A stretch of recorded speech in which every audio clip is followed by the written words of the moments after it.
एक बड़ी सच्ची घटना है हमारे ब्रज की। अभी कलयुग की बात है। बरसाने में एक सेठ जी रहते थे। ये प्रसंग शायद आपने पहले कभी सुना हो किसी के द्वारा।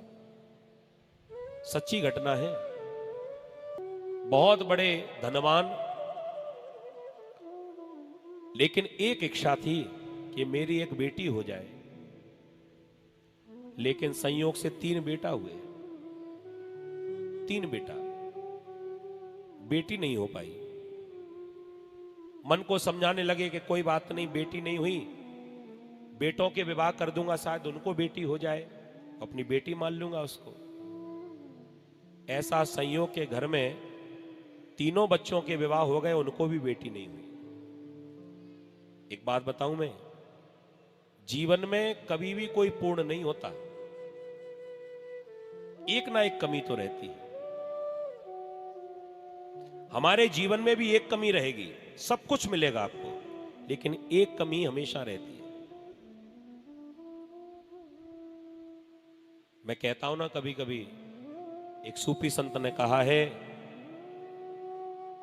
कि लाखों खुशियां कम है एक गम भुलाने को। लाखों खुशियां कम है एक गम भुलाने को, और एक गम ही बहुत है जिंदगी भर रुलाने को। तुम्हें भी समझ में आता ही है? वाह। जिंदगी में एक कमी हमेशा रहेगी, आप देख लेना। सब कुछ मिलेगा, लेकिन फिर भी एक कमी रहेगी।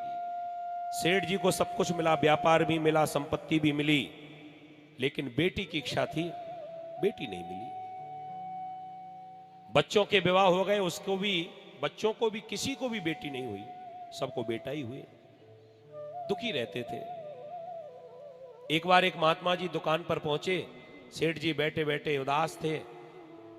पूछा, बच्चा ऐसे उदास काहे को बैठा है? कह दिया, क्या बताएं महाराज, संपत्ति बहुत है, धन बहुत है, लेकिन एक इच्छा थी, मेरे कोई बेटी नहीं है। संत ने सुना तो अचंभा करने लगा। क्या कह रहे हो, तुम्हारे कोई बेटी नहीं है? कह दिया, बस एक ही कमी है। संत ने उपदेश कर दिया, बच्चा जीवन में जहां भी कमी हो, ये आप लोगों के लिए भी सूत्र है। सब कुछ मिला हो और जहां कमी रह गई हो ना, तो उस कमी में ठाकुर जी को बिठा लो, वो तुम्हारी कमी पूरी हो जाएगी। जो भी कमी हो वहां पर भगवान को बिठा दो। महात्मा जी ने कह दिया, बरसाना जैसे धाम में रहते हो और बेटी के लिए परेशान हो, अरे तुम्हें इधर उधर काय को भटकने की आवश्यकता है?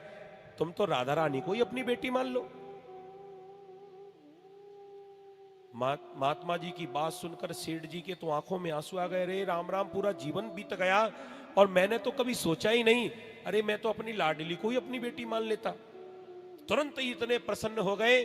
बड़ा सुंदर सा एक चित्र बनवाया राधा रानी का, किशोरी जी का, और दौड़ कर गए ऊंची अटारी पर चढ़कर, और पुजारियों से, गोसाइयों से कहने लगे कि जरा एक बार भीतर जो गर्भगृह में श्री किशोरी जी बैठी हुई हैं, एक बार इस फोटो को ले जाकर उनसे स्पर्श करवा दो। गोसाई जी रोज के पहचान वाले थे। वो फोटो को लेकर गए, भीतर राधा रानी से स्पर्श करवा दिया और अपने हृदय से उस फोटो को लगा लिया, और आंखों में झरझर आंसू बहने लगे और कहने लगे, बेटी आज मैं तुझे अपने घर लेकर जा रहा हूं।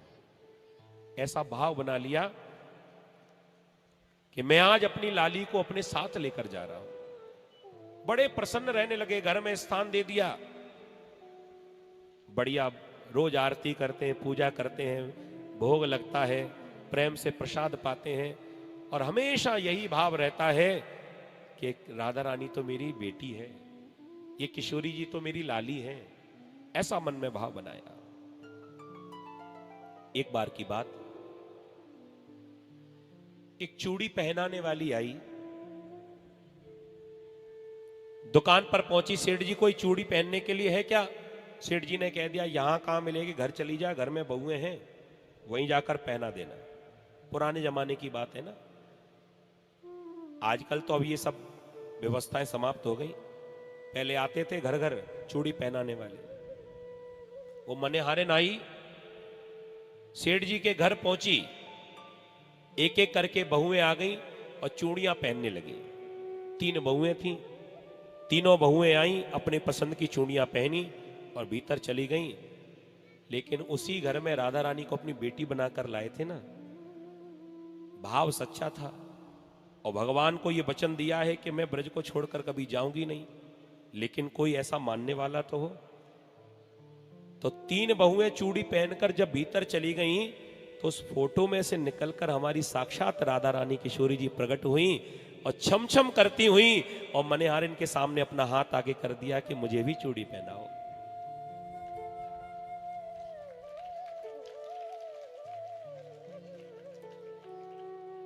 मनेहारिन ने देखा कि छोटी सी कन्या कौन होगी ये। मनेहारिन ने ज्यादा दिमाग नहीं लगाया, सोचा कि इनके घर में तो कोई बेटी है नहीं, कोई रिश्तेदार की होगी, कोई रिश्तेदार की बिटिया होगी, इनके घर में आ गई होगी कुछ दिनों के लिए। हाथ जैसे ही अपने हाथों में लिया, चूड़ी पहनाने लगी। मनेहारिन इतनी अचंभा करने लगी कि मैंने चूड़ियां तो कितने हाथों में पहनाई हैं, लेकिन इतना सुंदर हाथ मैंने आज तक किसी का देखा नहीं। साक्षात किशोरी जी का हाथ कितना सुंदर होगा, ये मैं अपनी छोटी सी टूटी सी वाणी से कैसे बताऊंगा। चूड़ियां पहना दी। किशोरी जी खड़ी होकर वापस अंतर्ध्यान हो गई। वो मनेहारिन पहुंची दुकान पर, सेठ जी हमारा हिसाब कर दो। सेठ जी ने कहा कितने हो गए तेरे? तो कुछ पैसा बताया। सेठ जी कहने लगे चूड़ियां महंगी हो गई हैं क्या? हिसाब से बताना। कह दिया हिसाब से ही तो है। 3 हाथों की चूड़ियों के इतने पैसे होते? कह दिया 3 नहीं है 4 है। अब सेठ जी को क्या पता क्या लीला हो गई। सेठ जी तो अपने 3 बहुओं की गिनती करे बैठे थे। मनिहारिन को कहने लगे कि मेरे घर में तो 3 ही बहुएं हैं। कह दिया तो ध्यान से समझो, ध्यान से याद करो, एक छोटी सी कन्या और आई थी, मैंने 4 लोगों को चूड़ियां पहनाई है। कह दिया हो ही नहीं सकता। कह दिया अरे आप घर पे पूछ लेना, मेरी बात पर भरोसा नहीं है। 3 बहुएं तो आई थी, एक छोटी सी कन्या और आई थी, आपकी बिटिया होगी कोई। सेठ जी के मुंह से निकल गया मेरी कोई बेटी है ही नहीं। अब जब ये सुना कि मेरी कोई बेटी नहीं है, वो तस्वीर में बैठी हुई राधा रानी के तो आंखों में आंसू आ गए। कहां तो मुझे अपनी बेटी बनाकर लाए थे, और वो 4 चूड़ियों के कारण पिताजी ने कह दिया मेरी कोई बेटी नहीं है। विचार करिए, जब कोई पिता कह दे कि मेरी कोई बेटी नहीं है तो बेटी को कितना दुख लगेगा। किशोरी जी को बड़ा कष्ट हुआ। सेठ जी ने कह दिया मैं अभी पैसा नहीं दूंगा तुझे, पहले मैं खुद जाकर जानकारी करूंगा कि किस किस ने चूड़ियां पहनी, तब तेरा हिसाब बाद में करूंगा। मनिहारिन भी नाराज होकर चली गई। देना हो पैसे तो दे दो, मैं झूठ थोड़ी बोल रही हूं। मनिहारिन चली गई। सेठ जी रात्रि में अपने घर में आए और भोजन कर रहे थे, तो बहुओं को पूछा आज मनिहारिन आई थी? हाँ आई थी। चूड़ियां पहनी थी? कह दिया हाँ। किस किस ने पहनी? बहुओं ने कह दिया हम तीनों ने पहनी थी। लो मैं तो कह ही रहा था कि हमारे घर में 3 ही बहुएं हैं, चौथा कोई है ही नहीं। और वो मुझे ठग रही थी, उसे ऐसा लग रहा था कि वो मुझे ठग लेगी। चौथा कोई है ही नहीं चूड़ी पहनने वाला मेरे घर में। ऐसा कहकर सेठ जी तो रात्रि में सो गए। लेकिन रात्रि में स्वप्न आया भगवान से। और राधा रानी से अगर किसी ने अपना संबंध बना लिया हो तो वो टूट कैसे सकता है।